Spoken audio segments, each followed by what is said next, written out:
Assalamualaikum warahmatullahi wabarakatuh. Waalaikumsalam warahmatullahi wabarakatuh. Sebelum memulai pelajaran, ketua kelas diharap memimpin doa terlebih dahulu. Berdoa mulai. Selesai. Bagaimana kabar anak-anak hari ini? Baik, Bu. Baik, Ibu akan mengabsen terlebih dahulu. Sifa Ulwafa, Hadir. Niswa Alaili, Hadir. Zahra Hanifah, Hadir. Saya akan memulai pelajaran pada hari ini. Nah, kalian tentu tidak asing ya apa itu larutan asam basa. Apa sih yang dimaksud larutan asam dan basa? Di mana istilah asam berasal dari bahasa Latin acetum yang berarti cuka, dan istilah basa berasal dari bahasa Arab alkali yang berarti abu. Nah, ada 3 teori yang menjelaskan definisi tentang asam basa menurut para ahli. Yang pertama, teori asam basa Arrhenius. Yang kedua, teori asam basa Bronsted-Lowry. Yang ketiga, teori asam basa Lewis. Nah, yang pertama, asam basa menurut Arrhenius. Asam yang berarti zat atau spesies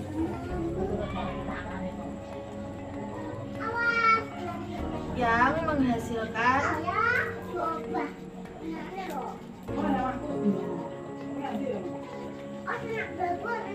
ion H+ dalam larutannya.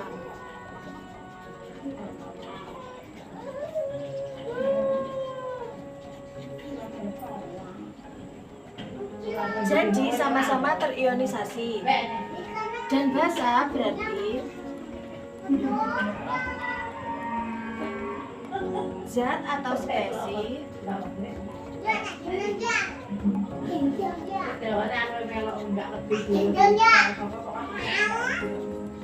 yang menghasilkan ion OH- dalam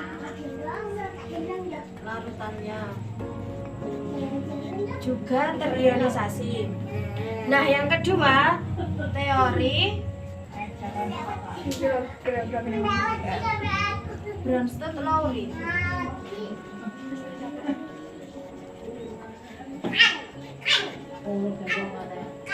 Asam yang berarti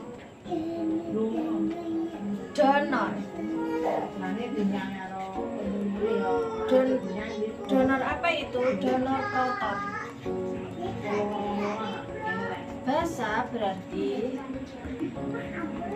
akseptor proton.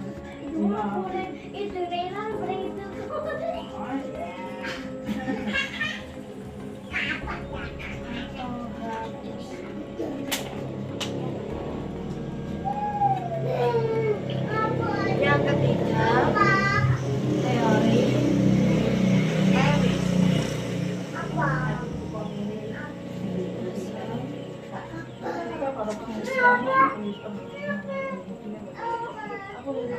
Kalau di sini asam donor, basa akseptor.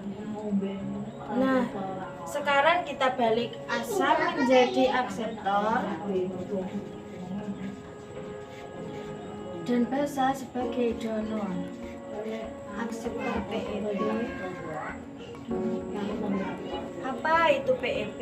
PEB pasangan elektron bebas.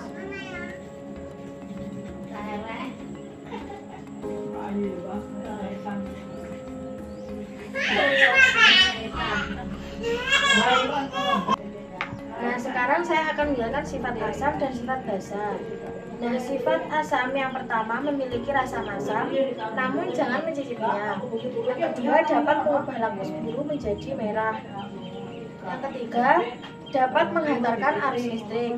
Yang keempat, jika dilarutkan dalam air akan melepaskan ion hidrogen. Yang kelima, bersikap korosif terhadap logam. Nah, yang terakhir, dapat menetralkan basa. Nah, ada pun juga sifat basa. Nah, yang pertama, terasa licin jika terkena kulit, tidak untuk dicoba di kulit, sangat berbahaya. Yang kedua, dapat mengubah lakmus merah menjadi biru. Yang ketiga, dapat menghantarkan arus listrik atau basa kuat. Apabila dilarutkan dalam air akan melepaskan ion hidrogen atau OH-. Nah, yang terakhir dapat menetralkan asam. Selanjutnya indikator asam dan basa. Indikator asam basa juga bisa disebut dengan indikator pH.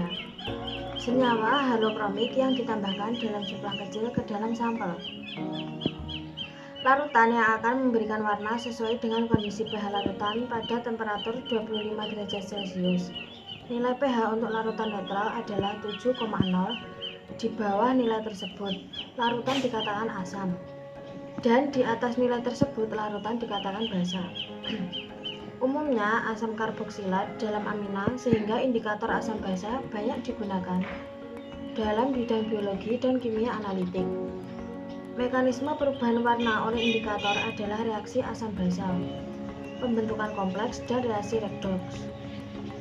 Campuran dari beberapa indikator yang dapat memberikan warna berbeda pada pH berbeda disebut indikator universal. Indikator universal tersebut terdiri dari beberapa senyawa yang menunjukkan beberapa perubahan pada rentang pH 1 sampai 14 untuk menunjukkan keasaman suatu larutan. Sejumlah indikator pH universal yang tersedia secara komersial, sebagian besar indikator adalah variasi dari formula yang telah dipatenkan. Penentuan sifat suatu larutan bahkan pH-nya, larutan indikator cukup ditambahkan sebanyak 2-3 tetes saja ke dalam larutan analit. Perubahan warna pada larutan akan menunjukkan perubahan pH. Indikator mempunyai trayek perubahan warna yang berbeda, maka pH larutan dapat diperkirakan dengan kombinasi dari beberapa indikator. Sekian pelajaran pada pagi hari ini. Terima kasih. Wassalamualaikum warahmatullahi wabarakatuh. Waalaikumsalam warahmatullahi wabarakatuh.